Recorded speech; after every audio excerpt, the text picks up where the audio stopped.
My husband took our 6-week-old daughter in the middle of the night. No note, no text, no warning. AITA for calling the police after my husband cheated and took our newborn? There are moments in life that split time into before and after. Before, you were one person, someone who trusted, who believed in love, who thought the worst thing that could happen was a broken heart. After, you're someone else entirely. Someone who knows that broken hearts are the least of it. Someone who knows that the people you love most can become strangers in the space of a single night. For me, that moment came at 3:47 a.m. on a Tuesday in November. I was standing in the doorway of my daughter's nursery, staring at an empty crib, my phone in my hand, my husband's car pulling out of the driveway with our 6-week-old baby inside. And I had to make a choice. A choice no mother should ever have to make. A choice that would define me, destroy my marriage, and put my husband in handcuffs. But I'm getting ahead of myself. Let me go back to the beginning, to the before, so you can understand how I ended up in that doorway, making that call. My name is Lauren. I'm 32 years old. I've been married to my husband, Mark, for 4 years. We met in graduate school, bonded over late-night study sessions and terrible coffee, and fell in love the way people do when they're young and hopeful and believe the future is something you build together, brick by brick. Mark is charming. That's the first thing everyone notices about him. He has this smile that makes you feel like you're the only person in the room, this laugh that fills up spaces, this way of making everyone around him feel special. He's the life of every party, the person people gravitate toward, the one who can walk into a room full of strangers and leave with 20 new friends. I loved that about him, once. I loved how he made me feel seen, how he'd turn that smile on me and I'd forget every insecurity, every doubt, every fear. I loved that he chose me, steady, quiet, boring me, when he could have had anyone. Our wedding was beautiful. Small, intimate, exactly what I wanted. We bought a house in the suburbs, adopted a rescue dog, talked about the family we'd build together. I got pregnant a year ago, and we were both overjoyed. Mark cried when we found out. Real tears. He held me and whispered about how he was going to be the best father, how our baby would want for nothing, how we were finally complete. I believed him. I believed all of it. Our daughter, Emma, was born 6 weeks ago. She came into the world screaming, healthy and perfect, with Mark's smile in my eyes. I fell in love in a way I didn't know was possible, a love so fierce and primal and overwhelming that it rearranged my entire understanding of the world. Nothing mattered except her. Nothing would ever matter except her. The first few weeks were hard, but they were supposed to be hard. Sleep deprivation, breastfeeding struggles, the endless cycle of feeding and changing and soothing. Mark was helpful at first, taking night shifts so I could sleep, bringing me food and water while I nursed, telling me I was doing a good job when I felt like I was failing. But somewhere around week 3, something shifted. He started coming home later from work. Started disappearing to the garage to work on projects 4 hours. Started being short with me, irritable, distant. I was so exhausted, so focused on Emma, that I barely noticed. And when I did, I chalked it up to stress, to the adjustment of parenthood, to the natural growing pains of becoming a family. I was wrong. The affair started, I later learned, when Emma was 4 weeks old. A coworker. Someone from his office who'd always been just a friend. Someone who laughed at his jokes and made him feel like the charming, carefree man he'd been before fatherhood made him responsible. I didn't know any of this at the time. I just knew my husband was pulling away, and I was too tired and too focused on our daughter to chase him. That brings me to that Tuesday night. The night everything broke. Emma had been fussy all evening, colic, maybe, or just one of those nights when nothing soothes and nothing helps. I'd been walking her for hours, bouncing her, singing to her, trying everything I knew. Mark had been in the living room, watching TV, ignoring us both. Around midnight, she finally fell asleep, and I put her in her crib with a prayer of thanks and collapsed into bed. I woke up at 3:30 to silence. Complete, absolute silence. The kind of silence that's wrong in a house with a newborn. I lay there for a moment, disoriented, and then I realized, Mark wasn't beside me. His side of the bed was empty, cold. I got up, thinking he was in the bathroom or the kitchen. I checked both. Empty. I checked the living room, the garage, the backyard. Empty. And then I checked the nursery. The door was open. The crib was empty. The blankets were gone. The mobile above the crib was still spinning slowly, as if someone had bumped it on the way out. For a moment, I couldn't process what I was seeing. My brain refused to accept it. Emma was there. She had to be there. I'd put her there. She was 6 weeks old. She couldn't just disappear. I ran to the window and looked out just in time to see Mark's car, our car, the one we'd bought together, pull out of the driveway and disappear into the night. My phone was on the nightstand. I grabbed it, my hands shaking so badly I could barely hold it. And I stood there in the doorway of my daughter's empty nursery, staring at the screen, and I had to make a choice. Do I call him? Do I text him, beg him, plead with him to bring her back? Do I assume he's just taking her for a drive, just giving me a break, just being a father? Or do I call the police? Do I report my husband, the father of my child, for taking our daughter without my consent? Do I set in motion something that can never be undone? I thought about the past weeks. The distance. The coldness. The way he'd stopped looking at Emma with love and started looking at her like she was a problem. I thought about the late nights, the whispered phone calls he thought I couldn't hear, the way he'd pull away when I tried to touch him. And I thought about Emma. My daughter. My 6-week-old daughter who needed to be fed every 3 hours, who couldn't sleep without her swaddle, who had never been away from me for more than an hour. I dialed 911. 911, what's your emergency? My husband took our baby. He took our 6-week-old daughter without my permission. I don't know where they're going. Please, you have to help me. Ma'am, is your husband the father of the child? Yes. But he took her in the middle of the night. He didn't tell me. He just took her.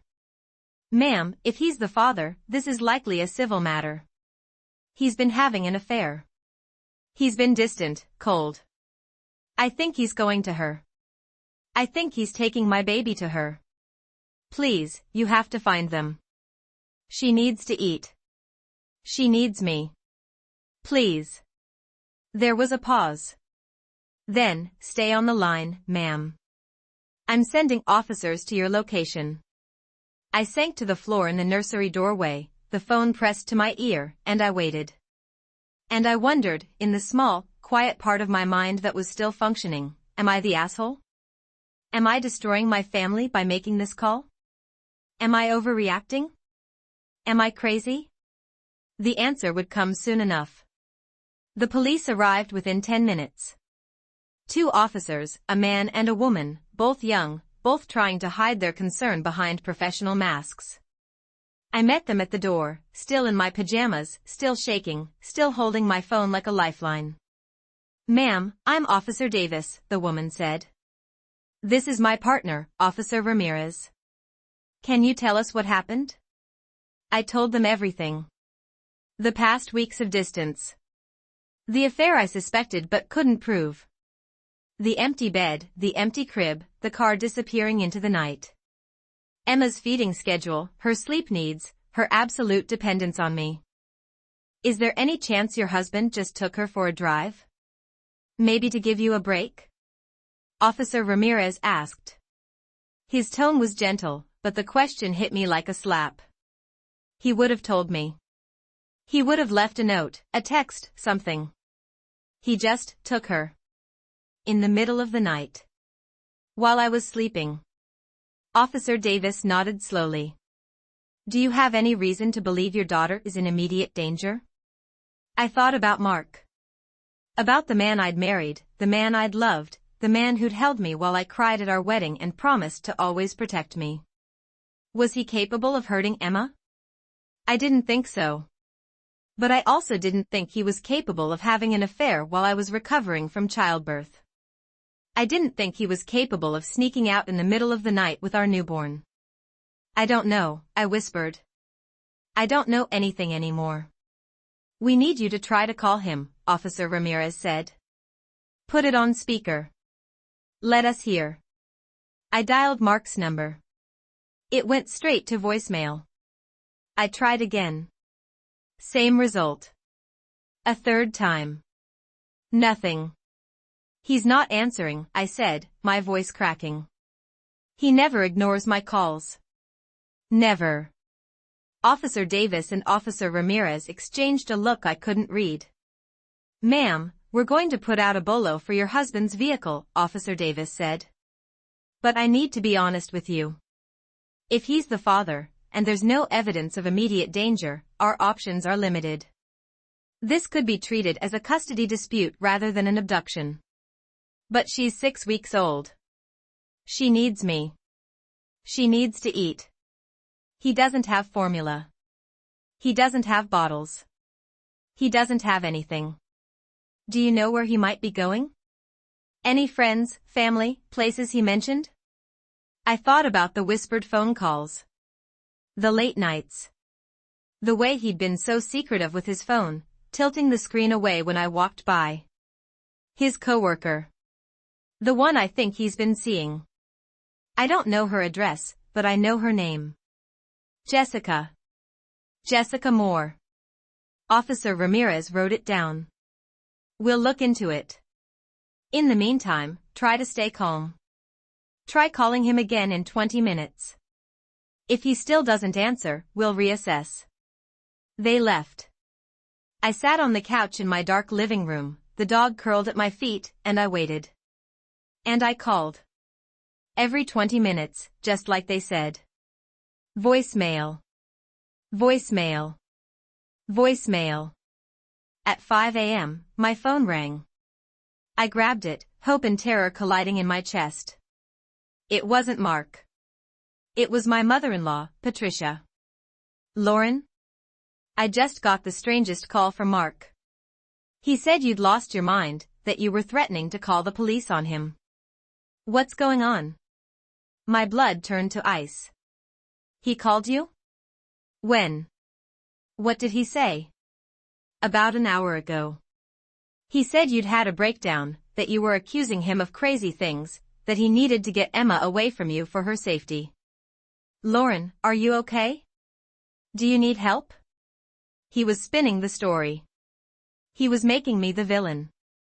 He was going to take my daughter and convince everyone I was unstable, dangerous, unfit. Patricia, listen to me carefully. Mark took Emma in the middle of the night without telling me. He's been having an affair. I have no idea where they are. The police are involved. I need you to tell me anything he said, anything about where he might be going. Silence. Then, an affair? Mark? That's not possible. He loves you. He loves that baby. I thought so too. But he's gone, Patricia. He took my daughter. Please. If you know anything? He didn't say where he was going. Just that he needed to protect Emma from you. Lauren, if you're making this up. I'm not. I swear I'm not. Just, if he calls again, please tell him to bring her back. Please. I hung up and sat in the darkness, my mind racing. He was building a case against me. He was going to claim I was unstable, that he'd taken Emma to protect her. And with no proof of the affair, no proof of his intentions, it might work. It might actually work. At 6:30 a.m., my phone rang again. This time, it was an unknown number. Hello? Lauren? It was Mark. His voice was calm, measured, completely different from the panic I felt. Where is she? Where is my daughter? Mark, please, bring her back. She needs to eat. She needs me. She's fine. She's sleeping. I've got formula. I've got everything she needs. Where are you? Please, just tell me where you are. I can't do that, Lauren. Not right now. You need help. You've been struggling since she was born. I'm worried about you. I'm worried about what you might do. The accusation hit me like a physical blow. That's not true. You know that's not true. You're the one who's been having an affair. You're the one who left in the middle of the night. You're the one who took our baby without telling me. I don't know what you're talking about. I'm not having an affair. I'm just trying to protect my daughter. You need to calm down. You need to get help. I have the police involved, Mark. They're looking for you. If you bring her back now, maybe. You called the police? On me? On Emma's father? His voice shifted, anger bleeding through the calm. Are you insane? Do you have any idea what this will do to us? To her? You took our daughter in the middle of the night. What was I supposed to do? He was quiet for a moment. Then, coldly, you've made a choice, Lauren. You've chosen to destroy this family. I hope you're happy with yourself. He hung up. I sat there, the phone dead in my hand, and I realized what I'd done. I'd called the police on my husband. I'd set in motion something that could never be undone. No matter what happened next, our marriage was over. Our family was broken. And Emma would grow up with parents who couldn't be in the same room together. Was I the asshole? Was I the one destroying everything? But then I thought about Emma. About her tiny fingers and her soft smell and the way she looked at me like I was the whole world. About the fact that she needed me, needed to eat, needed to be held, and her father had taken her away from all of that. And I knew, deep in my bones, that I'd done the only thing I could. The next 12 hours were the longest of my life. The police located Mark's car through his license plate around 2 p.m.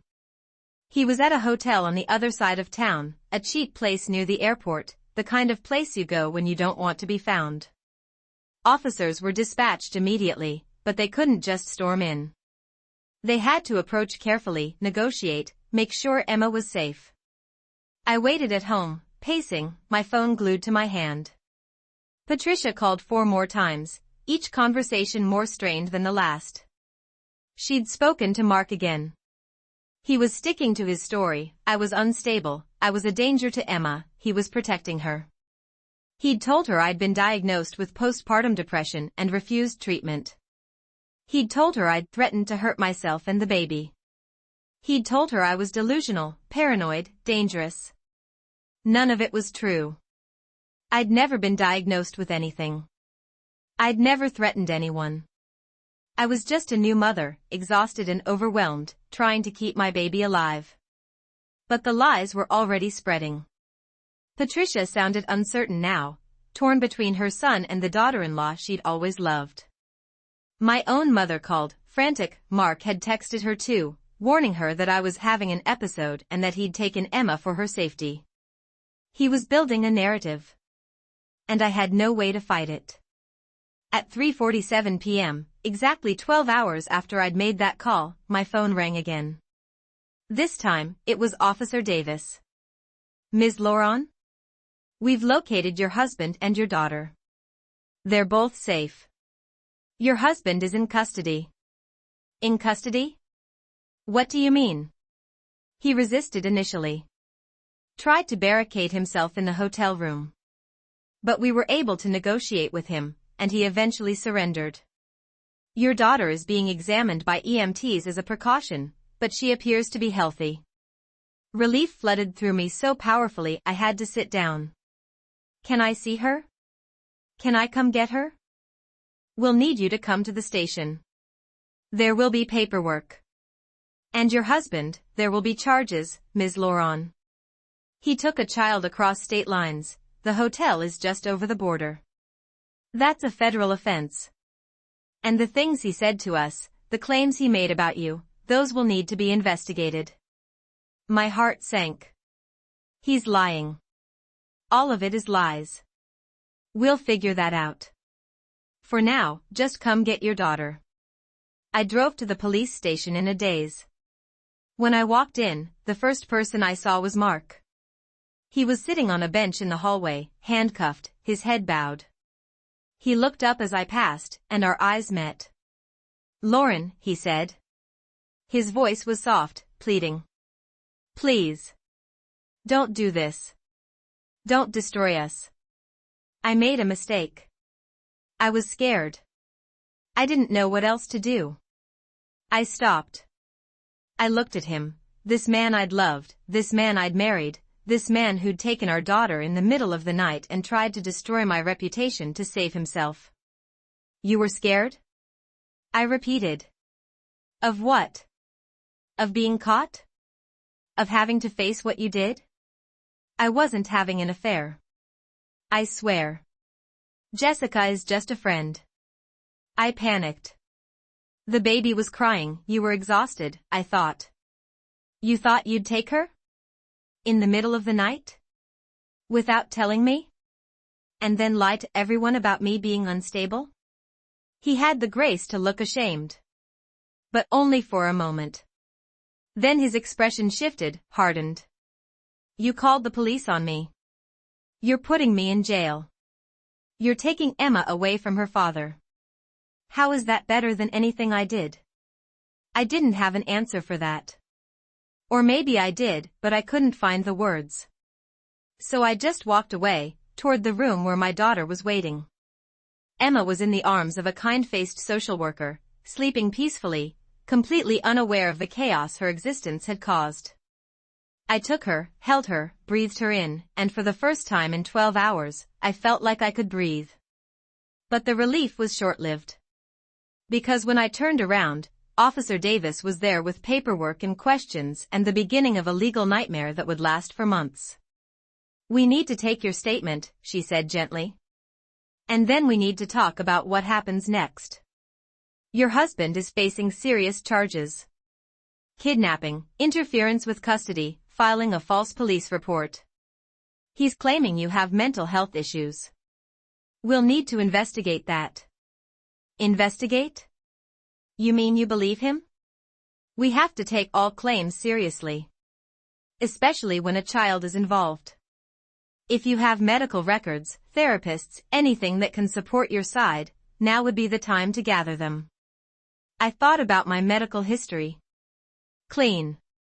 No mental health issues. No depression, no anxiety, nothing. I'd been to my OB for my 6-week checkup and been given a clean bill of health. I had texts, emails, witnesses who could testify to my stability. But Mark had been building his case for weeks. Maybe months. He'd planted seeds with his mother, with friends, with anyone who would listen. And now those seeds were sprouting. "I'll get everything," I said. "I'll prove he's lying." Officer Davis nodded. "I believe you. But it's not up to me. It's up to the courts now." I took Emma home that night. I held her in the nursery, in the room where I'd stood just 24 hours earlier, staring at an empty crib. She slept peacefully, oblivious, and I watched her and wondered what her life would look like now. What kind of father she would have. What kind of mother I would need to be. And I wondered, again, if I'd made the right choice. If there had been another way. If calling the police had been an overreaction, a betrayal, the act of a woman who'd let fear and anger override reason. The question, AITA, echoed in my mind as I finally drifted into an exhausted, restless sleep. The months that followed were a nightmare. Not the dramatic, movie of the week kind of nightmare, but the slow, grinding, bureaucratic kind. The kind that wears you down one phone call, one court date, one legal document at a time. Mark was charged with kidnapping and interference with custody. Because we were married and he was Emma's legal father, the charges were complicated. Some argued it was a domestic dispute, not a crime. Others pointed to the hotel across state lines, the false reports, the calculated nature of his actions. The district attorney decided to pursue the case, and suddenly my life became a series of meetings with prosecutors, detectives, and victim advocates. Mark's version of events evolved over time. At first, he claimed he was just giving me a break and that I'd overreacted. Then he claimed I'd given him permission to take Emma for the night and then changed my story. Finally, he settled on the narrative he'd started with his mother. I was unstable, suffering from postpartum psychosis, and he'd taken Emma to protect her from me. That last version required evidence. Evidence he didn't have. But he had something almost as powerful: doubt. He'd planted enough seeds, told enough people enough versions of his story, that the truth became murky. Friends took sides. Family divided. Even my own mother, who'd known me my whole life, asked me, hesitantly, if maybe I needed to see someone. Just to be sure. Just to prove I was okay. The betrayal of that question cut deeper than anything Mark had done. I gathered my evidence. Medical records showing no history of mental illness. Text messages from the weeks before the incident showing me functioning normally, making plans, taking care of Emma. Witness statements from friends and neighbors who'd seen me with the baby, who could attest to my stability and love for my daughter. But the most powerful evidence came from an unexpected source: Jessica Moore. Mark's coworker. The woman he'd been having the affair with. She contacted me through a mutual friend about 3 weeks after the incident. She was scared, she said. Mark had been calling her, threatening her, trying to get her to lie for him. He wanted her to say they were just friends, that nothing had happened, that I was delusional and paranoid. He told me if I didn't help him, he'd make my life hell, she said, her voice shaking over the phone. He said he'd tell my boyfriend about us, get me fired, ruin my reputation. I didn't know what to do. I listened, my heart pounding. Will you testify to that? Will you tell the truth about your relationship with him? A long pause. Then, quietly, yes. I can't let him do this to you. To your baby. What he did was wrong. I was wrong too. But this is worse. Jessica's testimony changed everything. She confirmed the affair, confirmed that Mark had been planning something for weeks, confirmed that he'd talked about dealing with me and making sure he got custody of Emma. She had texts, emails, proof of his intentions. With that evidence, the case against Mark solidified. The kidnapping charges stuck. The false reports were proven false. His narrative of my instability crumbled. But the damage was already done. My marriage was over, that was clear. But so was my relationship with Mark's family. Patricia, who'd once been like a second mother to me, couldn't forgive me for destroying her son. Never mind that he'd destroyed himself. Never mind the evidence, the testimony, the truth. In her eyes, I was the one who'd called the police. I was the one who'd put him in handcuffs. I was the one who'd torn their family apart. His sister stopped speaking to me. His brother sent angry texts. Family gatherings, holidays, the connections I'd thought were permanent, all of it vanished. And Emma? Emma would grow up without a father. Or with a father she'd see occasionally, under supervision, in controlled environments.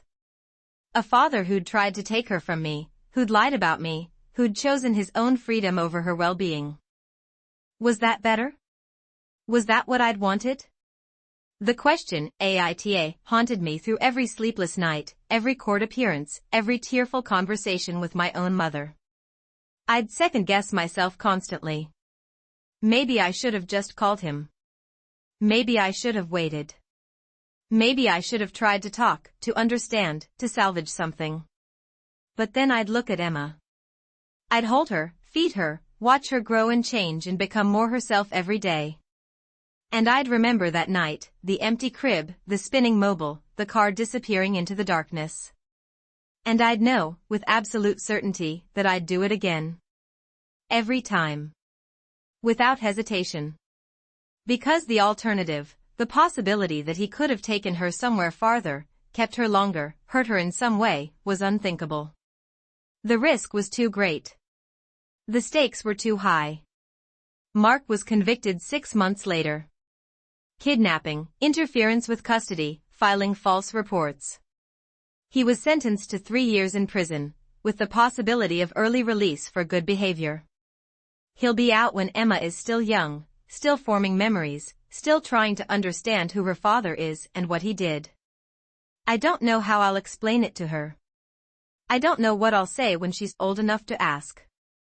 I only know that I'll tell her the truth, the whole truth, and let her make her own judgments. Jessica moved away. Changed jobs. Started over somewhere no one knew her name. I don't blame her.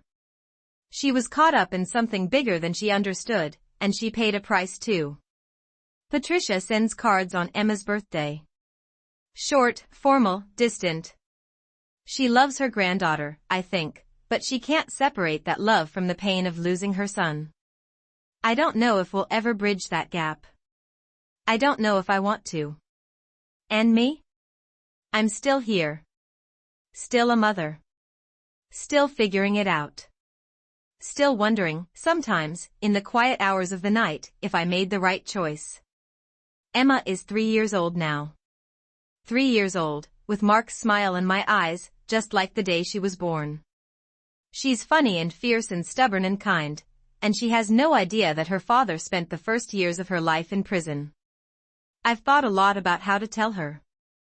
I've read books, talked to therapists, joined support groups for parents in similar situations. The consensus is always the same: age-appropriate honesty, no secrets, but no unnecessary pain either. She'll learn the truth gradually, in pieces she can understand, over years of conversations and questions. For now, she knows that Daddy lives far away. That he made some bad choices. That he's working on becoming a better person. She accepts this with the simple wisdom of children, the way they accept anything they can't change. Mark was released 18 months ago.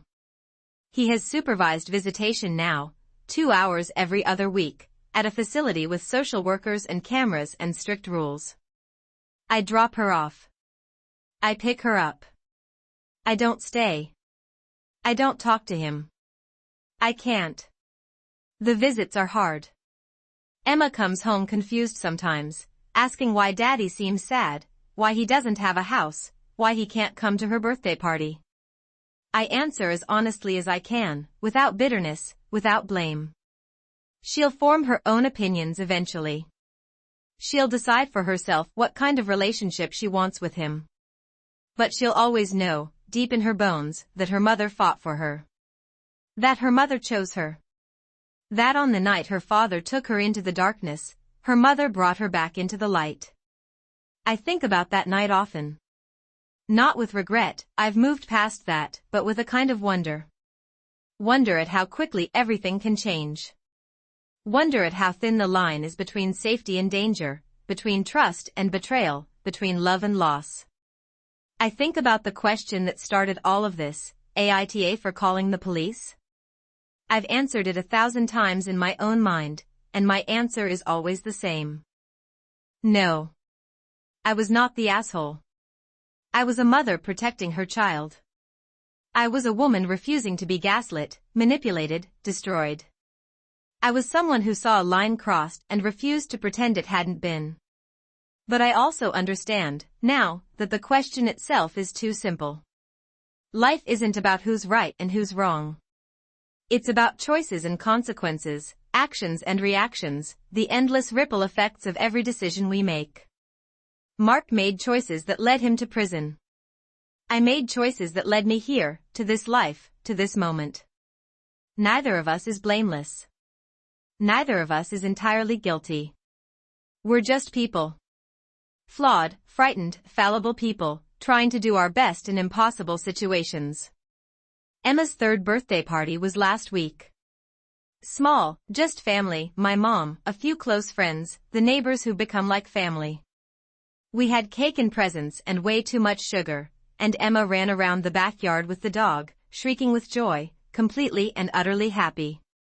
My mom pulled me aside at one point, while Emma was opening gifts. "You did good," she said quietly. "You're doing good. I'm proud of you." I almost cried. I'd needed to hear that for so long. Needed someone to see the struggle, the sacrifice, the endless work of raising a child alone while dealing with the fallout of what happened. Needed someone to tell me that I wasn't crazy, wasn't wrong, wasn't the villain in someone else's story. "Thanks, Mom," I managed. She hugged me, tight and warm, and for a moment I was 12 years old again, safe in my mother's arms, believing that everything would be okay. Later that night, after Emma was asleep, I sat in the nursery. The same nursery where I'd stood 3 years ago, staring at an empty crib. The same room where my life had split into before and after. The crib is gone now. In its place is a toddler bed with princess sheets and a mountain of stuffed animals. The walls are covered with Emma's artwork, crayon drawings of our family, just the two of us, plus the dog. The mobile is packed away somewhere, a relic of a time that feels like another life.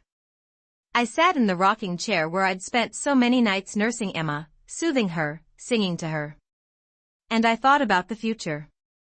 About the challenges ahead. About the conversations I'd have to have, the questions I'd have to answer, the pain I'd have to help her navigate. And I thought about Mark. Not with anger, I'm too tired for anger. Not with love, that died long ago. But with something like pity. He lost everything. His wife, his child, his freedom, his family's respect. And for what? For an affair? For a moment of selfishness? For the illusion that he could have it all without paying the price? I don't know if he regrets it. I don't know if he lies awake at night, as I once did, wondering if he made the right choices. I don't know if he thinks about Emma, about what he's missing, about the daughter who's growing up without him. I hope he does. I hope he feels the weight of what he lost. Not because I want him to suffer, but because I want him to understand. To truly understand what he did, and why it mattered. But that's not my responsibility anymore. My responsibility is Emma. My responsibility is to raise her with love and honesty and strength. To show her that even when life falls apart, you can rebuild. Even when people betray you, you can trust again. Even when the worst happens, you can survive. AITA for calling the police? 3 years later, I have my answer. I'm not the asshole. I'm a mother. And mothers protect their children. Period. Full stop. No exceptions.